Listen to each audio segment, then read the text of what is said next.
नमस्कार, जय महाराष्ट्र।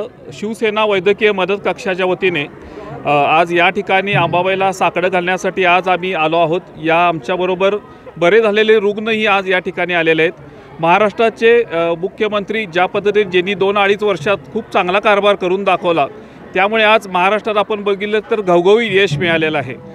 हेच पुन्हा मुख्यमंत्री झाले पाहिजे यासाठी आज आम्ही अंबाबाईला साकडं घालण्यासाठी आलेलो आहोत। या ठिकाणी आज कोल्हापूरमध्ये पाहतोय की एक चांगला विकास होत आहे, अजूनही ताकदीनं विकास झाला पाहिजे। यासाठी कोल्हापूरसाठी मंत्रिपद मिळावं, यासाठी राजेश क्षीरसागर हे पुन्हा म्हणजे आपल्या ठिकाणी मंत्री झाले पाहिजे, हेही आम्ही साकडं घालण्यासाठी अंबाबाई चरणी आलेलो आहोत।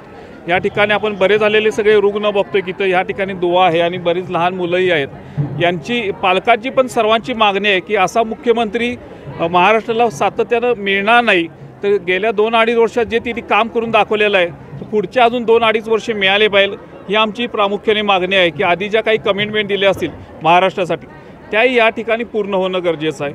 की वैद्यकीय क्षेत्रात पण मुख्यमंत्री साहेबांनी खूप मोठं काम करून दाखवलेलं आहे। पुढचे 2-2.5 वर्षे अजून जर मिळालीत तर महाराष्ट्र अधिक प्रगतीपथावर जाईल।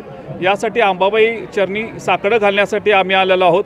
एकनाथ शिंदे साहेब मुख्यमंत्री झाले पाहिजे आणि कोल्हापूरचे राजेश क्षीरसागर साहेब पालकमंत्री आणि मंत्री झाले पाहिजे।